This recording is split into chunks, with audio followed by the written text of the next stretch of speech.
Are they loving it, being able to earn and spend Bitcoin? What's the Yeah, what's the vibe like there? yeah. As I told you, the community is growing. Everybody that came is loving it, which is great. Everybody that came to visit wants to repeat, which is also great. Because it's not only Bitcoin, Madeira is special. You mentioned the views and this and that, but Madeira is we are very fortunate. We are a very high quality of life, place to be. The life here is amazing. The weather is great, but you still have a good mix of culture, and it's not this far away remote island where you can't access culture and restaurants and so forth. Because Madeira was very touristic since ever. It's very cosmopolitan. You can truly live on a Bitcoin standard in Madeira nowadays. We have Bitcoiners around in the community that don't touch fiat, which is amazing to see. Most of the businesses, of course, some businesses see more customers than others. But most of the businesses, you go there, you ask to pay in Bitcoin, and they don't even blink. It's just a payment Just a option. normal thing Very for them.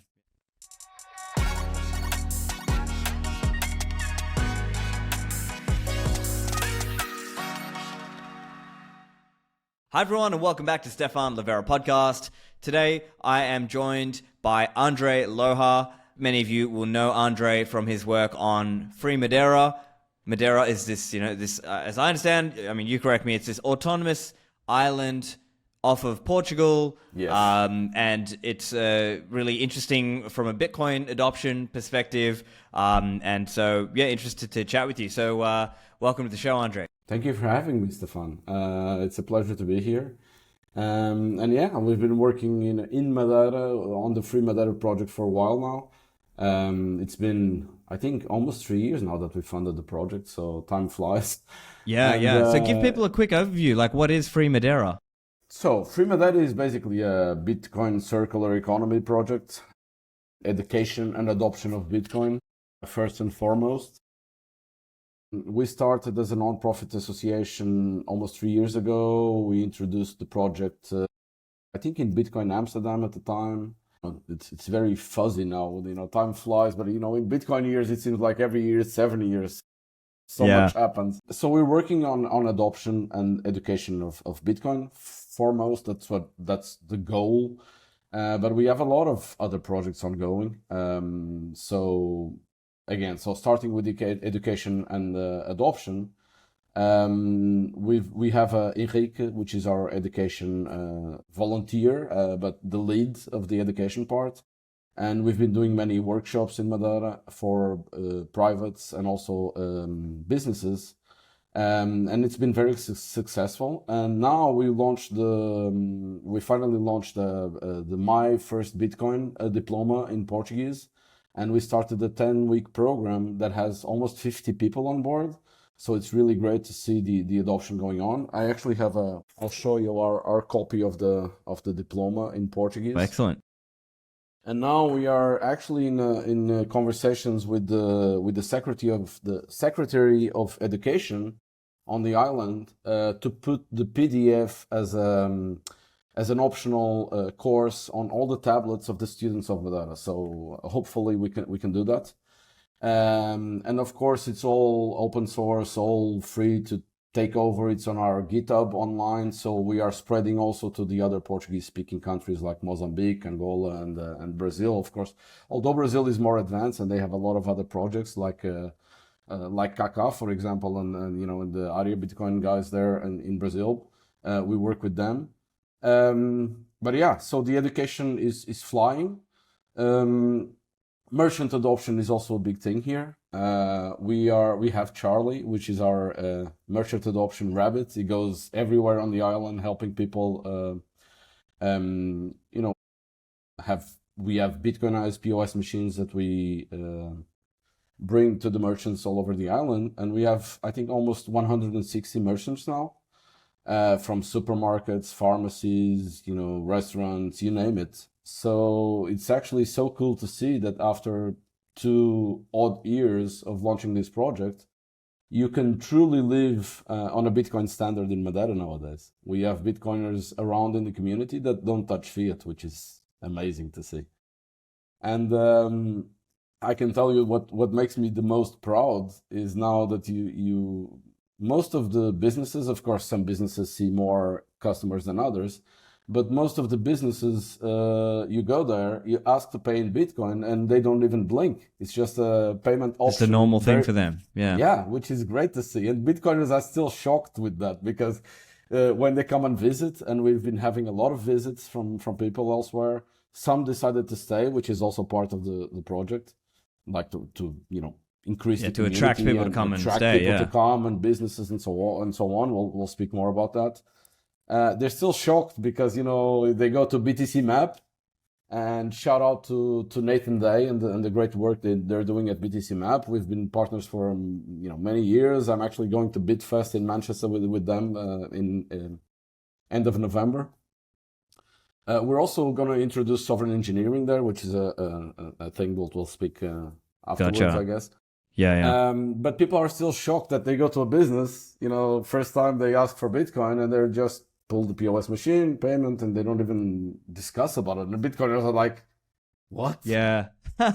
Right? Because what's the typical experience people have is like, oh, I heard you take Bitcoin. Do you still take it? And then they'll be like, oh no, like the manager has to deal with that, or like, oh, it's on this other tablet. Let me go and get that. And then they pull out the tablet and it's not charged, or like the guy doesn't know how to use it, or it's just sort of everything's a bit painful, right? Yeah, sometimes here and there it still happens, but it was part of the objective all the time is to keep things updated.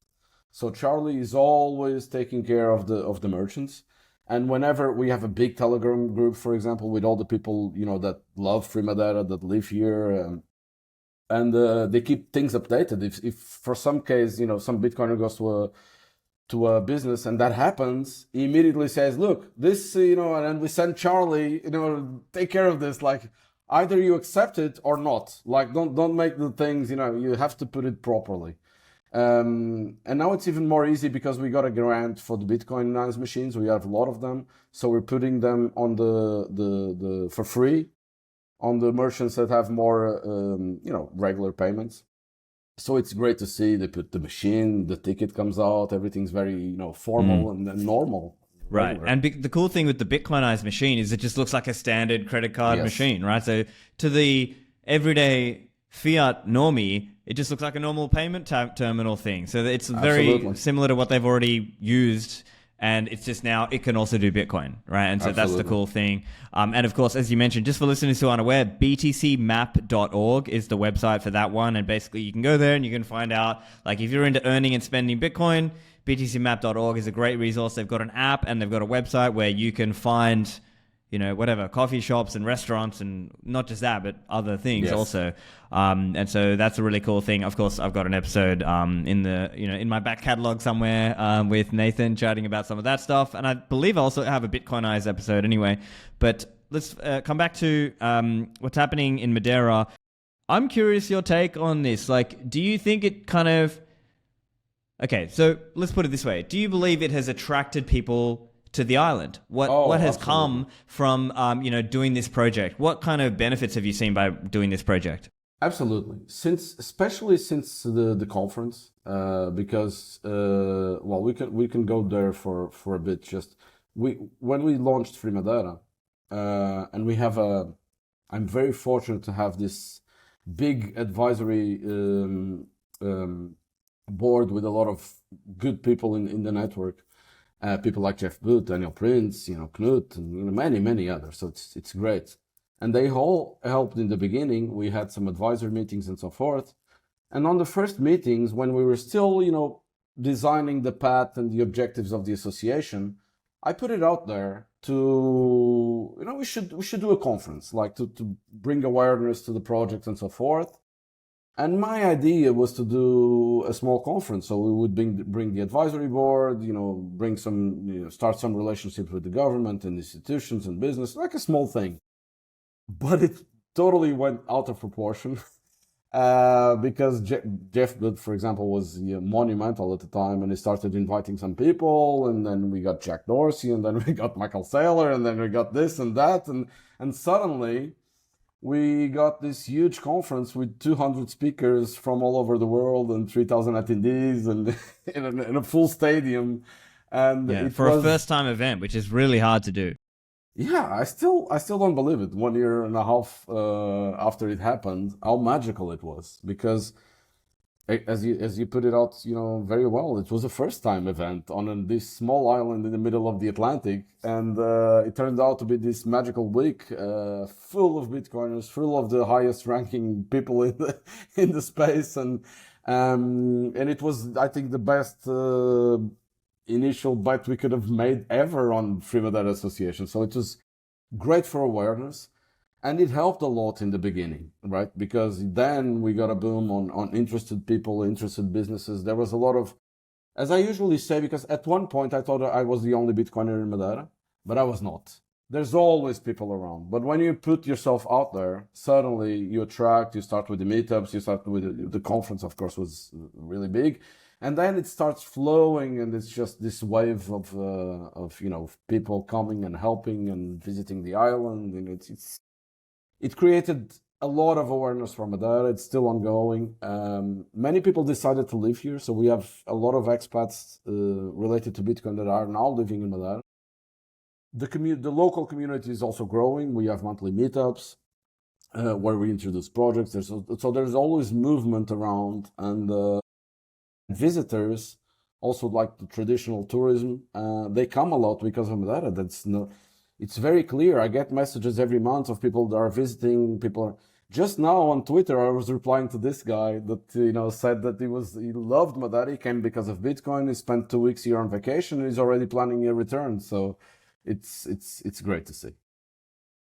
Yeah, and I can say, like, from my visit to the island, back at that time for Bitcoin Atlantis, I think this is like early 2024, right? So this is sort of a year and a half ago, right? Yes. Beautiful island, really nice views out to the sea and things like this. Really nice. It was a really nice visit. I only had the time to just kind of quickly come in and out for the conference, but I had a great experience there. You have to return for vacations. Bring the family. Yeah, well, lots of places to go, but it is cool to see, and I definitely love that. Because it's one thing to kind of get a lot of merchants onboarded, but it's another thing to actually keep them. And part of how you have to keep them is they need to see enough payment volume, right? I think this is like a trap that's happened in some circular economy attempts before, where maybe they onboard too many merchants and there's not enough, put it this way, there's too many merchants, not enough people buying things with Bitcoin to sort of keep the flow going. Actually, this was a big conversation in the beginning, before the conference. Charlie, of course, which I understand, he was very excited on here, but we will need to onboard this many businesses, this, that, and I was like, man, take it really slowly, because it needs to grow on par with the demand. Because then you'll have just, paying one business that doesn't see a payment for a year. That doesn't make any sense. Of course, the mobile phone will be in dust, disconnected somewhere in the cabinet. So it needs to grow on par with demand. After the conference, it helped a lot, as I said, with the awareness, with the adoption, and so we're growing steadily. Now we have a big base of businesses. I told you, I think 160 odd something right now, and they see regular payments, one more than others, of course, but they see, and this is the way we want to keep it. So now we kind of reached, I wouldn't say a plateau, but growing steadily with as long as the community understands it more and and grows. So we need to be careful on that. Yeah. I'm curious if you've seen, like in years gone by, it might have been, when there's a big price moving up, that's when a lot more people want to actually earn and spend Bitcoin. Have you noticed that pattern, or is it more just kind of just a secular growth trend? Is that what you've seen? Honestly, I don't think so. I think it's more the latter. So, and especially now, I think it's a lot more about, especially from non-Bitcoin, those who didn't, are not there yet.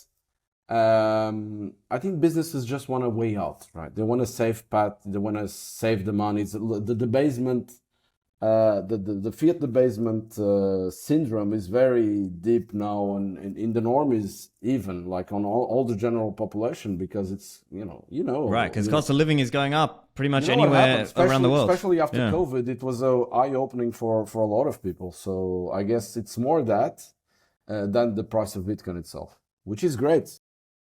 Yeah, I think things have shifted. In earlier cycles, it really was kind of all correlated to the price.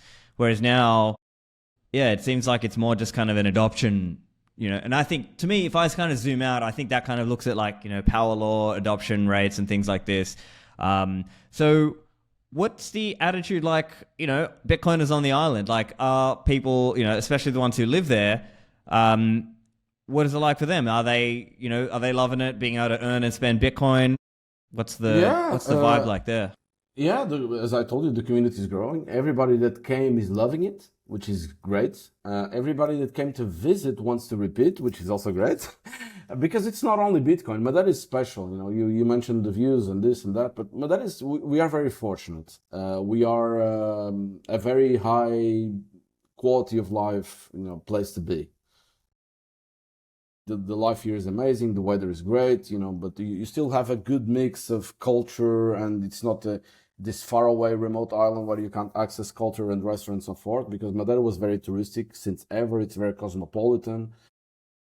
We have not only the 270 something thousand inhabitants, there's also a big community of people from all over the world at all times. A very connected island. We have direct flights to all over Europe, even America, New York, and so it's very well connected, so you don't feel like you're lost in space and you want to reach somewhere fast. It's very easy to travel.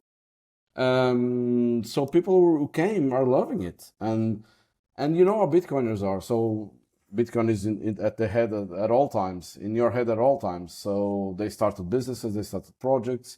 We have had a lot of now collateral damage, as I would say, out of Free Madeira.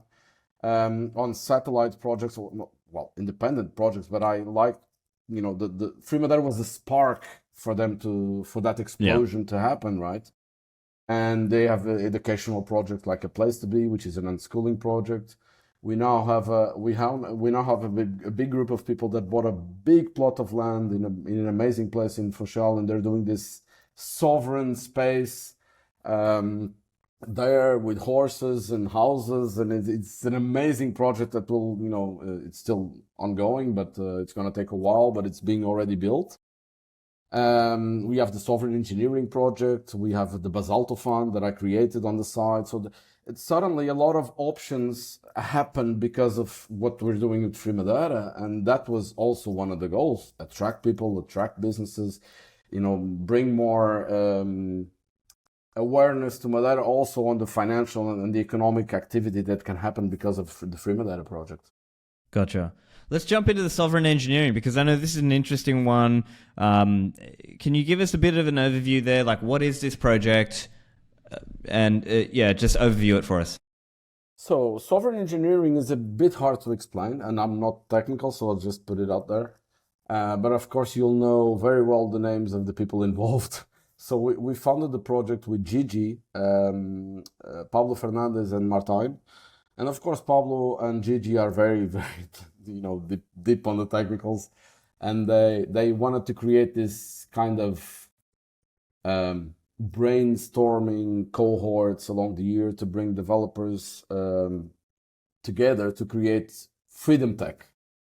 And it started as a project, and it was really... It evolved a lot since the first cohort. We just finished the fifth cohort right now, so this was the shirt for the fifth cohort, actually. Nice design by No Good, actually. Let me put it out there. Beautiful shirt. Oh, that's cool. And No Good does amazing designs. And so the first edition was just before Bitcoin Atlantis, and it finished with the demo day in Bitcoin Atlantis on the last day of the Bitcoin Atlantis thing. Jack Mallers was there to see it, Jack Dorsey. So it has the support of a lot of big names as well. And I think now, with the evolution that came out of it, especially now after this fifth cohort, and now we have Yo, shout out to Yo, running the show full time. It's more like, I think Gigi had a conversation with Jeff Butt the other day, and they got to a name that I think it's more explanatory. It's more like a open source incubator. So it's not like the traditional incubator where you got to share and it's all about, profits and so forth. The goal of this is to involve the people in deep conversations to guide them on creating great open source freedom tech projects. And a lot of it, you can go to our website on sovereignengineering.io, and there's a lot of explanation there, and you'll see all the projects that already came out of it, like Blossom and NetSaps and a lot of the eCash stuff. And we got a lot of people that came as well, like Kale, Justin Moon, and many others that came and are repeat now. They are kind of part of the SEC, as we call it, SEC, so Sovereign Engineering Cohorts alumni. And the idea is now to keep it ongoing all year round with fresh ideas so people can keep building and putting stuff out there, shipping stuff out there. So Excellent. Yeah. It's cool to see because I think, as you said, it's freedom tech. So it's not only Bitcoin, it's things like Bitcoin and Nostra and maybe eCash and related It's very focused on protocols, right? On free open source protocols. Nostra is a big part of it, but also, of course, Lightning and eCash and all related technologies. Yeah, interesting to see because I think we're seeing a lot of, as people sort of come down the Bitcoin rabbit hole, they sometimes, but not always, get an interest in some other related ideas, things like maybe decentralized or encrypted communications or, other sort of things that kind of are adjacent with Bitcoin, let's say. So it's interesting to see that. I know, as an example, even people like Jack Dorsey, I think he's kind of continually been big on this idea of, hey, what if we could have like some kind of decentralized GitHub instead of everyone relying on github.com/Bitcoin/Bitcoin to host the Bitcoin core repository, this kind of thing. So it's interesting to see that. The goal is it seems like a very this crazy, project and so forth, but the goal is very big actually. They want to make the internet better in the end and bring it back to some of the initial foundation ideas of the internet that were, captured along the time with this, silos that, capture your attention as a currency. So they want to help and accelerate the projects that can bring us out of it, basically, to a more deep, personal, human, decentralized, free internet as the initial idea was. Yeah. So then, how does some of this stuff get funded though? Because is it like a paid thing, or is it just like it's sort of just funded like centrally, or what? So that's the thing. Like we funded the founding fathers, funded the projects since the beginning, and we're just open to donations. Some people helped. Shout out to the HRF, Human Rights Foundation. So they did help the project, and they are studying, continuing their help.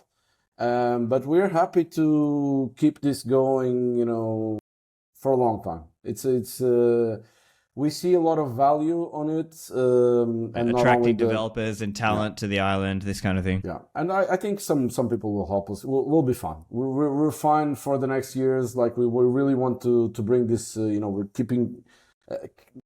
making it even better on the next following years, and a lot of good things will come next year as well with Yo now full time as well.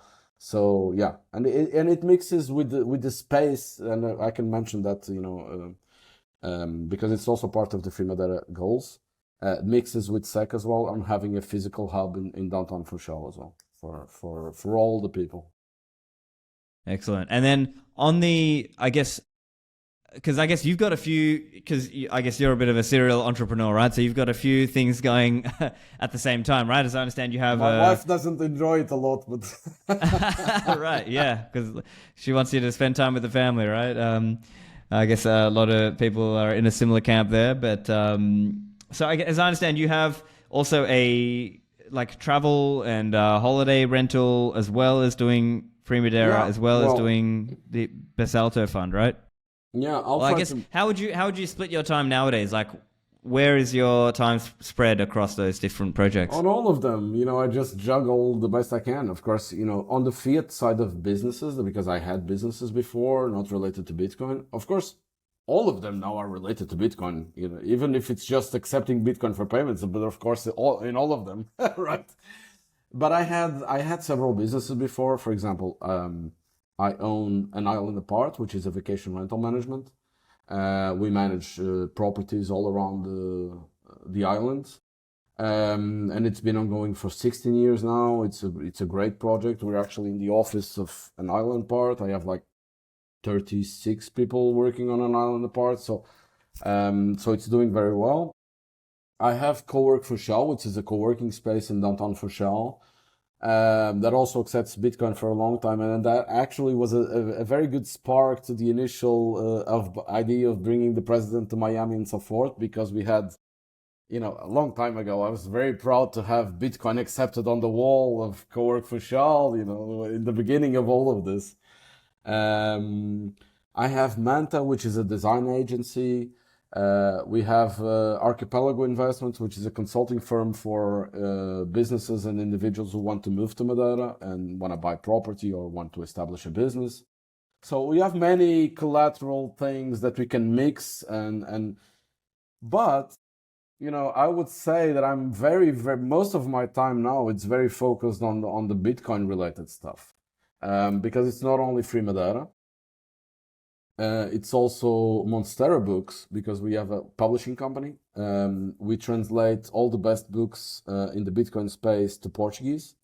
And now we expanded, since last year, we expanded to Brazil and Angola and Mozambique, because we want to create a Portuguese-speaking country community on Bitcoin and have all the best. We have Jeff Booth, Lynn Alden, many books translated now in Portuguese, and some are coming now, like Larry Leopard, like even Safety. We're talking with Safety for the last book as well. So many books coming. We just translated Alex Gladstein's books, for example, which are also very cool for Mozambique and Angola, because they touch especially the relationship with the IMF and the World Bank there, and they do so.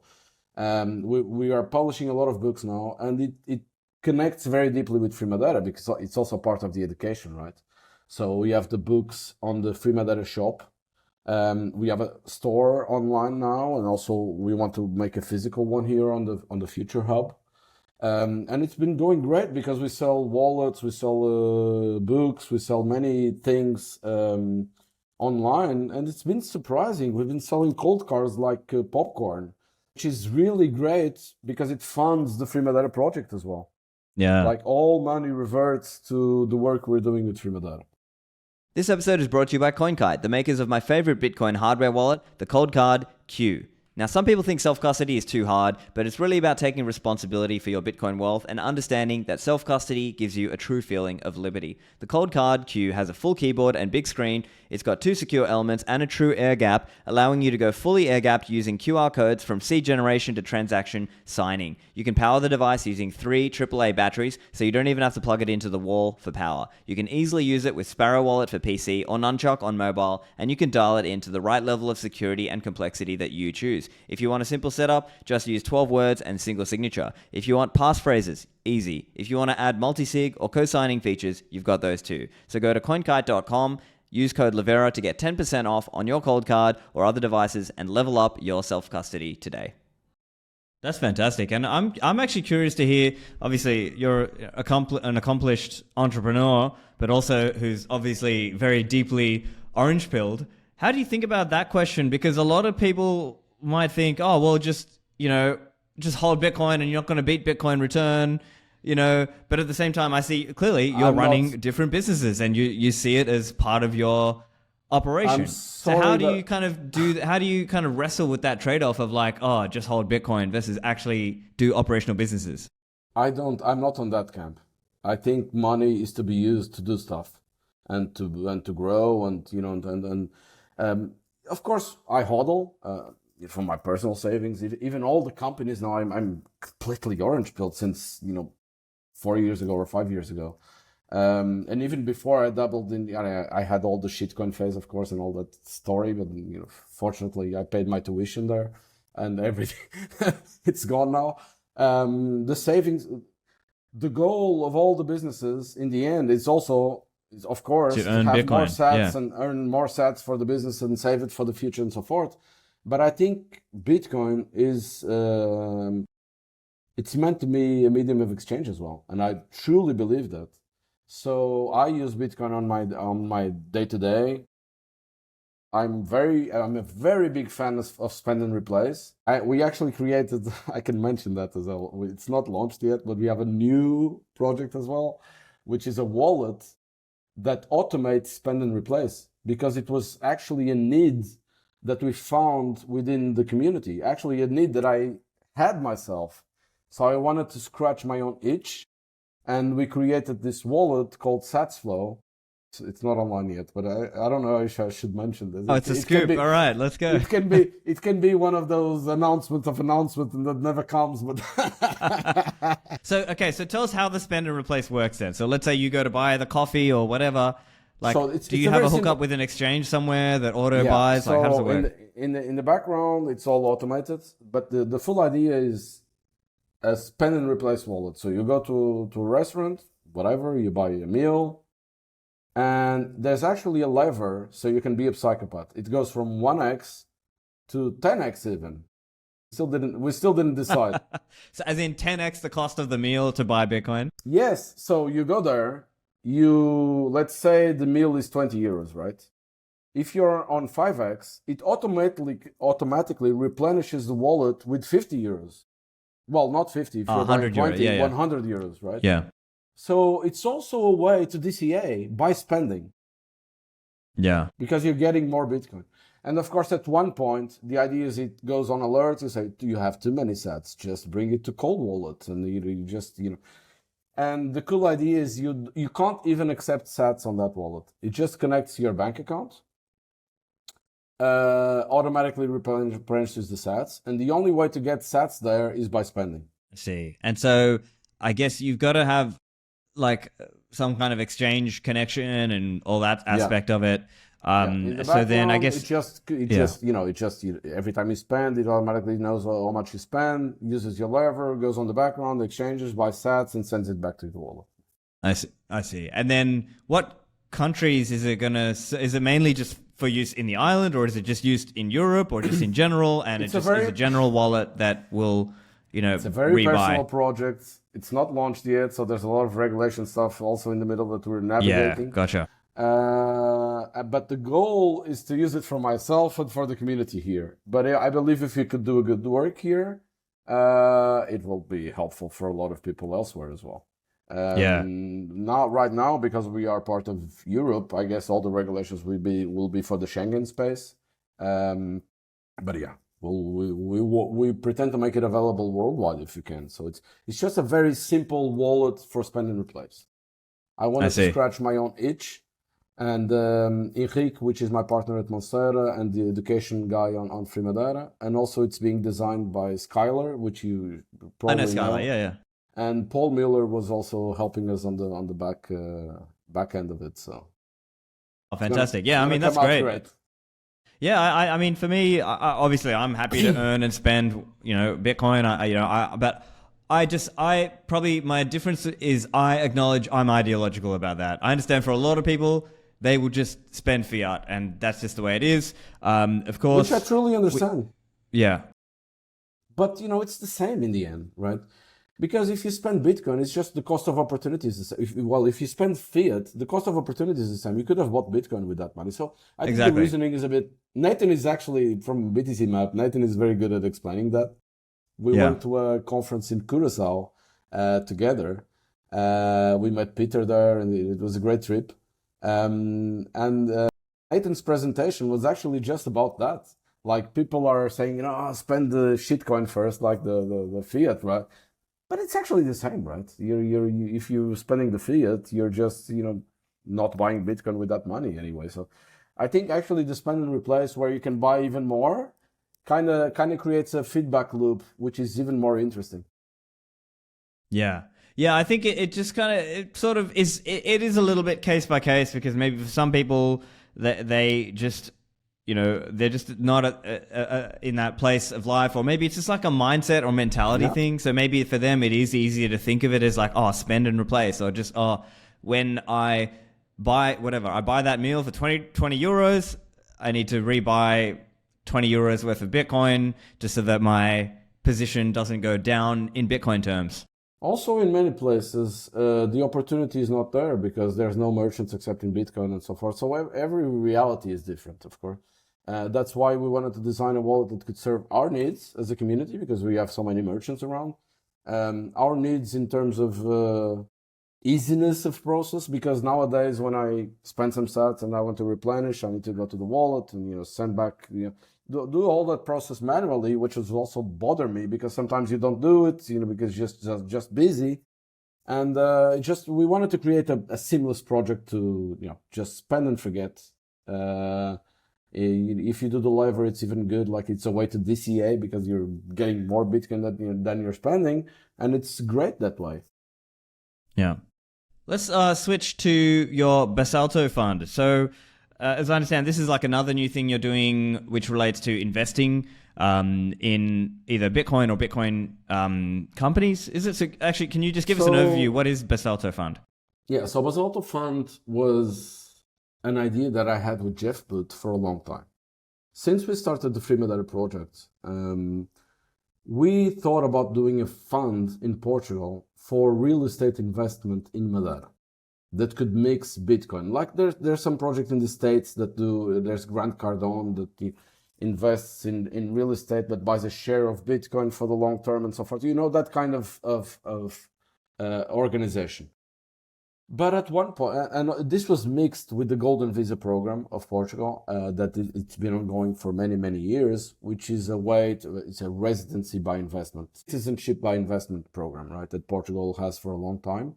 And that has been very successful because there's a lot of demand for Portugal. It's a great country to live. There's, the crypto rules are good because if you HODL for over 1 year, there's no taxes on Bitcoin and crypto overall, but let's not mention the word crypto anymore. Unfortunately, it's all on the same package, as you can imagine. But at one point, because of the housing prices and inflation and all of that, and our politicians and the local people, they confuse stuff. So they stopped the real estate path out of the Golden Visa. So you couldn't. It was not allowed to buy a property and get citizenship by investment through real estate. So we kind of stopped the project for a while, but then I saw some people launching. And let me put it this way: so the Golden Visa was only eligible now for if you invested on funds, so investment funds, right? And there's funds for many things like solar projects and this and that, and all kind of funds, but they're all fiat based, right? So I didn't see any interest in that at all. But then a few months later, I saw these guys launching an investment fund in Lisbon that supposedly was a Bitcoin investment fund. And when I started researching, it was, they were not lying, but not in a way that a Bitcoiner like me would appreciate. Like they get the money, and the minimum capital you need to be eligible for the Golden Visa is 500,000 euros, right? So they would get that money, and they would invest 60% in BlackRock ETF, so IBIT, right? Yeah. And the other 40%, they said they are going to invest in crypto companies in Lisbon and so forth. Right. So I was like, not enjoying that process. But it got me thinking if these guys can do this, maybe I can create a better option. So I started working with a partner of mine that is a big shot tax lawyer in Lisbon. And we ended up building it. So the proposition is very easy. It's just an investment fund where you have to invest the minimum 500,000 euros. But we invest in spot Bitcoin. So we buy the asset.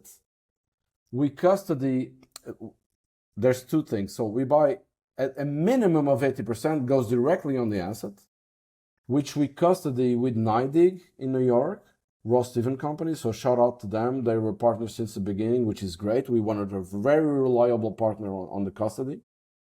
And the other 20% or up to 20%, because it depends on the opportunities that arise, we invest on the Bitcoin ecosystem again, but through Ego Debt Capital.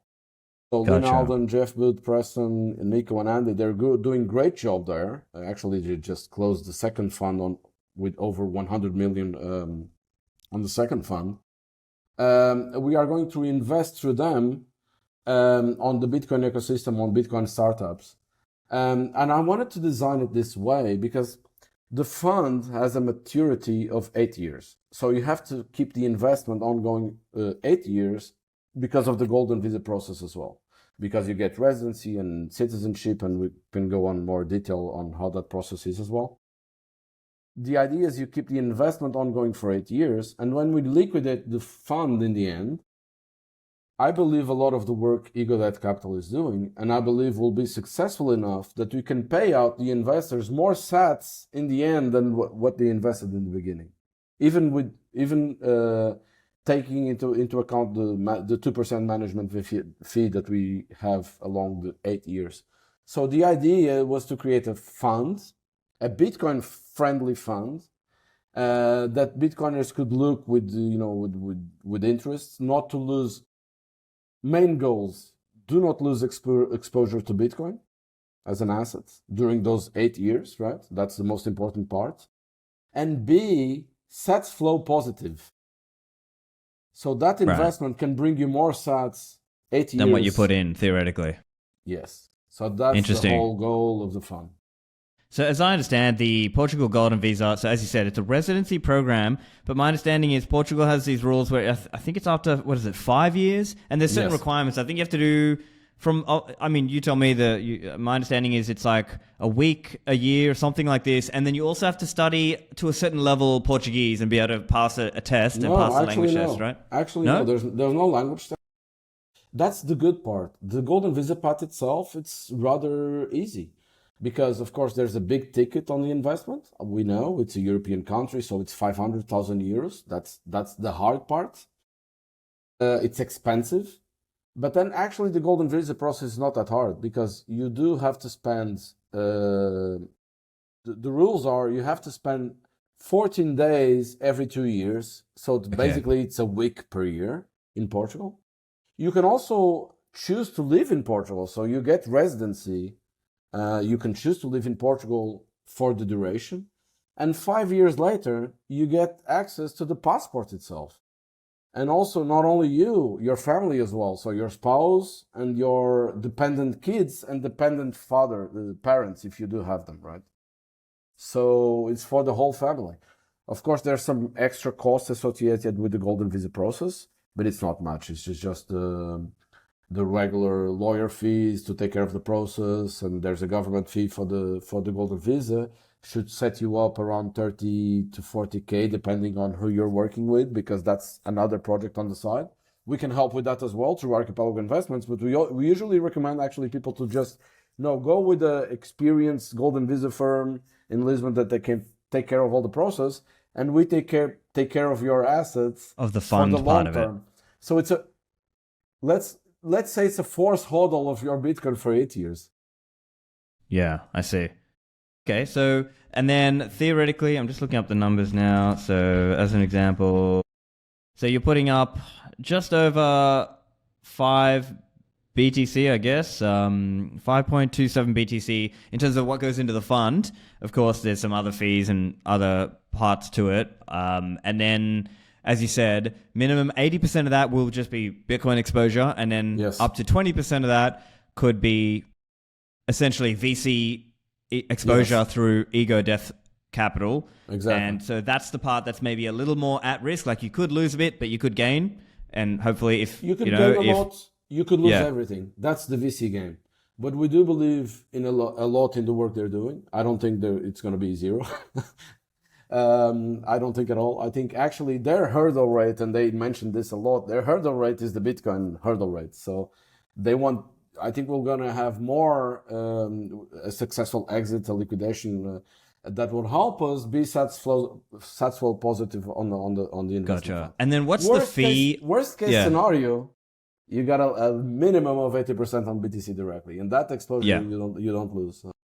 Gotcha. Yeah, because I guess that would be if people are thinking now, okay, they want some kind of EU residency right, and they would otherwise be selling Bitcoin to get fiat.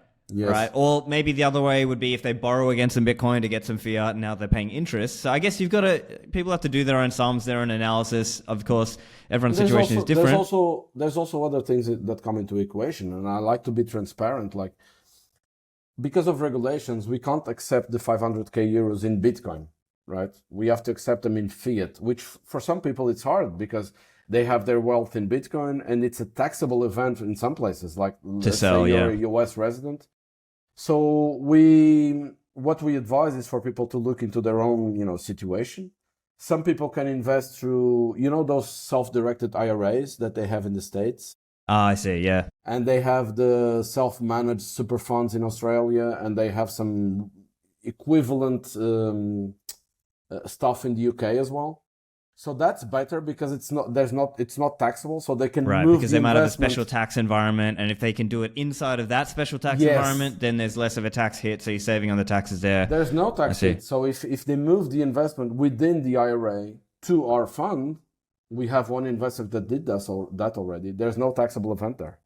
And also at the end, when the fund liquidates, for non-residents, actually that capital gains is zero. So when you get the capital gains in the end of the 8 years, which hopefully in euro terms, in euro unit of measure will be a lot, if Bitcoin continues to do its own thing.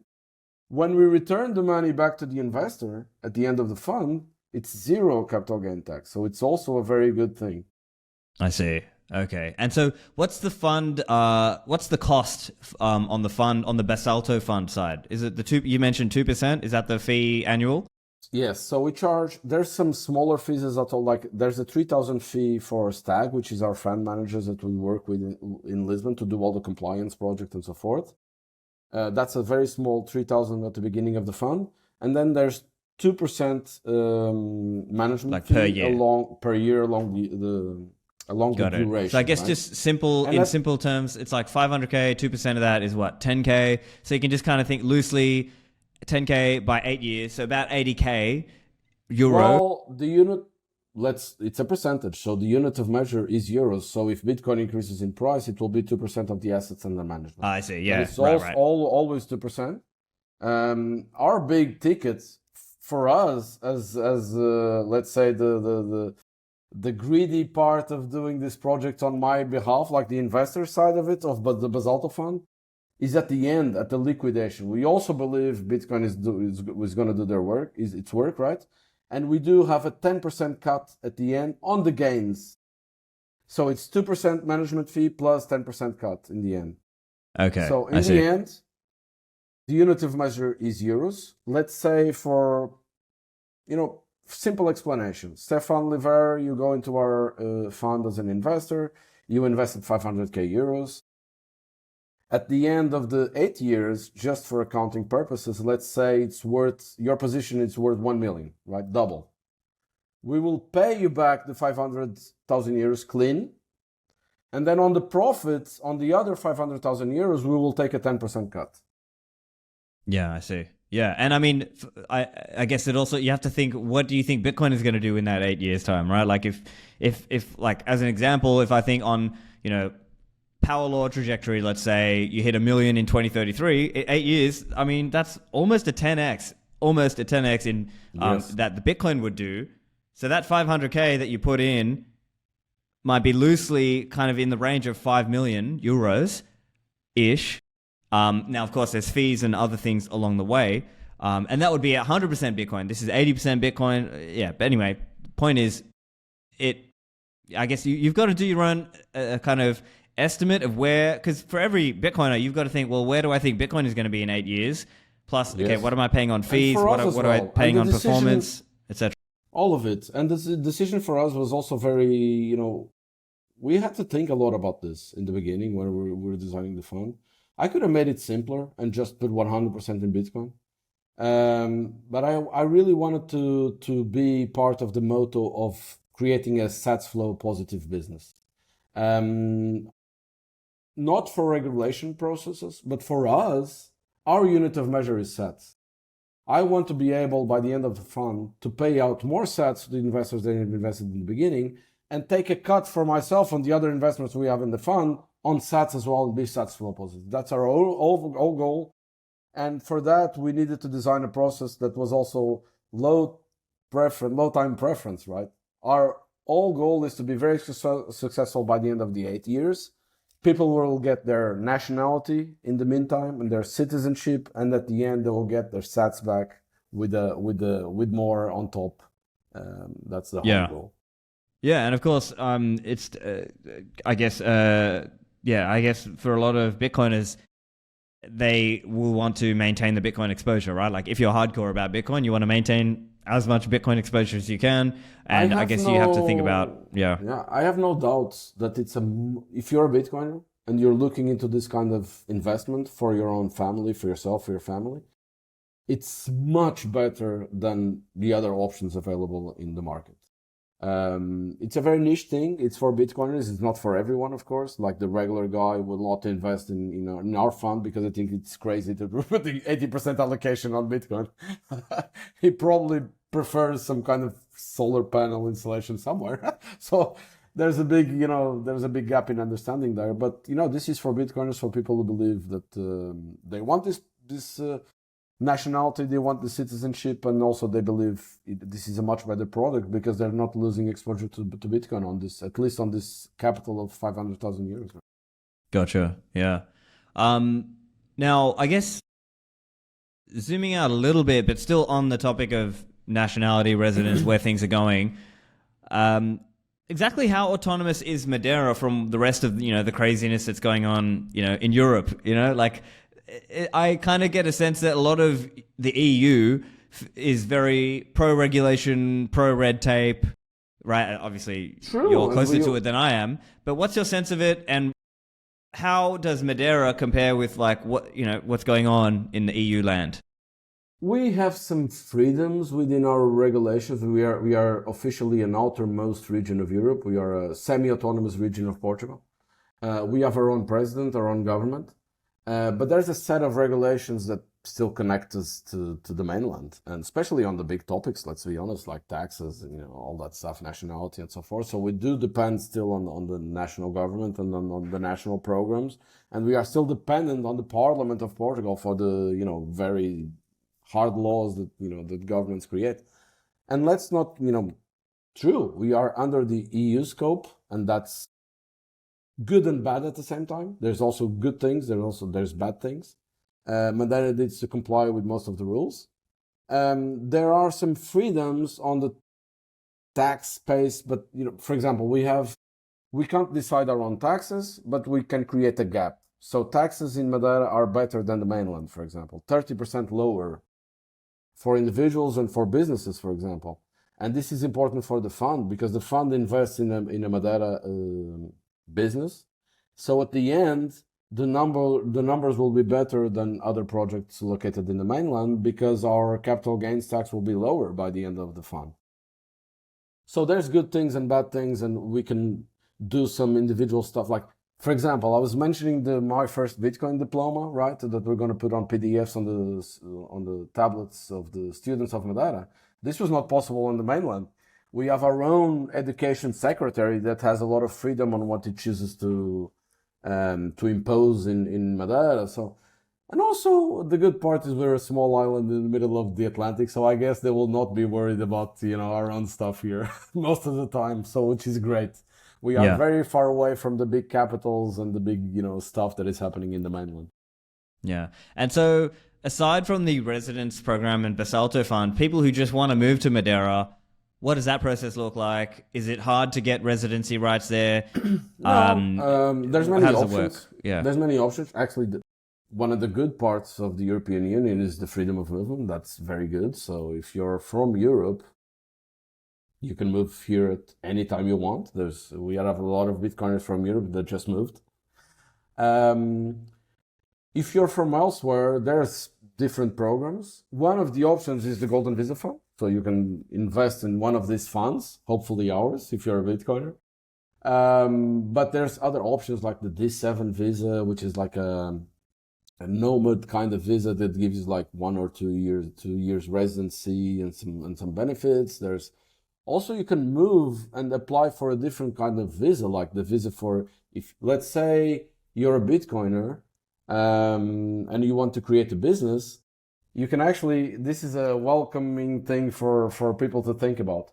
You have a business elsewhere, you can locate your business in Madeira on our hub that we're going to create soon. We have a co-working space and offices, we're designing the whole thing. You can, locate a business there, be an employee of the business or the founding father or whatever, have a salary there and apply for the visa with all that stuff as well. Because if you do have a business and a salary in Portugal, you can apply for the visa of relocating to Madeira, which is also a path in itself. So there's many, many different options. Yeah, we can help with all of that, by the way. If you're thinking about it, just reach out. We can advise. Yeah, so different pathways in. I guess everyone has to do their own kind of analysis. Where in the world do they want to be? Yes. What places? That's the most important part. Yeah, and of course, for a lot of people, whether they're bringing their wife and kids along, or whatever everyone's situation is different there too. But I think, it's interesting to see the competition now for talent, for investors, for people to just come and set up and live somewhere. Because and one of there's bad parts about being under the EU umbrella, but there's also very good parts. Like the development that Madeira had for the last decades was incredible. Infrastructure here is amazing. Digital infrastructure is amazing. We have underwater cables from all over the world, so internet is crazy fast and good, and everything's 5G is all over, like 100% coverage. Like, it's very good, and quality of life is through the roof. Like, we have schools, we have good healthcare, we have good restaurants and arts and music, and it's a very good place to live if you're not. And I respect it's a personal decision from everyone, right? But if you're not that guy that wants to go to, let's say, a good example, the work they're doing in El Salvador, which is great, and I've been there, and it's amazing, and it's a lot of development ahead of them. But if that's not for you, and you prefer to be closer to Europe, or that is a great option, a very good compromise. I would put it that way. Excellent. So just, I guess, closing up, what are you looking forward to over the next, couple of years? And also, as I understand, Bitcoin Atlantis, you announced a little while back that it's going to be not an every year conference, but a once per cycle conference. So I guess the next one's going to be 2028. Yes. What can people look forward to? So the decision to put it every 4 years was very interesting, and actually a very, let's say, a very happy idea that I had, because look, I did the conference and it was amazing. It was great, but it was a lot of work. It was a big conference. It was very hard to arrange everything and to put it out there flawlessly. Well, it wasn't flawlessly, but for us, on our view, but for the most part, people didn't notice all the shit that happened. It was a great experience. But if I did that every year, Free Madeira would just be a conference organizer, because it's so much work to do that every year. So I had the fortunate idea to do it every 4 years, because by accident, it was an halving year as well. So it made sense to kind of make the World Cup of conferences, aim to do a very good one again in 2028 and even surpass the last one. And in the middle, we have time to do all the other work we want to do with Free Madeira. And we're doing the meetups, we're doing the education part, we're doing, contacts on energy. We didn't speak about that, but we're trying to do a lot of contacts on energy and mining operations in Portugal and in Madeira and so forth. We even launched a smaller thing that we're doing every year, which is a free energy summit. So we do a smaller conference just based on energy, on mining and so forth. We did the first one in Lisbon this year in April, and we invited a lot of government officials and private producers and so forth. We had Daniel Batten, we had Eric from Gridless, we had Rachel from TerraHash, we had the 21 Energy guys and so forth. It was very successful, and actually it provided us with the contacts now to start some test runs with the wind guys and the solar guys and so forth, to start really doing some energy projects in Portugal, in Madeira. And So while I was talking about everything we're building in Madeira again, and the big goal is to do the physical hub, as I told you. So we have plans for that as well. I'm visiting many buildings now. We want to put the headquarters of Madeira there, the education room, the co-working spaces. We want to locate sovereign engineering there as a base for all the year and for the cohorts that come every now and then. To increase the awareness, have the storefront there as well, because now it's online mainly. Have the store there with everything we have. And be a base, a physical space for the community, which I think it's very, very important to keep the dynamics of the community and all the projects that are already here in Madeira and that we plan to invite to be more present in Madeira. So that's the big goal for the next year, I would say. Awesome. Well, yeah, it sounds like, I mean, you've got a finger in many different pies, but it also is really, I think, fascinating that you're really trying to, I guess, lead by example and show people, hey, you can actually set up these businesses and get people to earn and spend Bitcoin in those businesses. So that's really cool. I hope listeners check out what you're doing, whether that's on the free Madeira side or whether they check out if the Basalto Fund is right for them or not. I don't know. That's up to them. But of course, there's lots of different bits and pieces here. So what's the best place for people to find you online and follow your work? So if you follow Free Madeira on the regular places like X and Instagram and so forth, we are everywhere. FreeMadeira.org. Also me, I'm on Twitter and on Nostra, André Loja. Just reach out. There will be, I think that actually the best way to be updated about Free Madeira is the newsletter. On the website, you'll find that we create beautiful newsletters every month. It's or every couple of months. We're not going to spam you, but all the updates go there beautifully. I have a great team helping me on that. Yeah, just follow us. Check the website, check all the other projects as well. Basalto.fund, sovereignengineering.io, a place to be, all the projects that are, in Madeira. And, reach out. We're always here. Excellent. Thank you, Andre. Thank you, Stephan.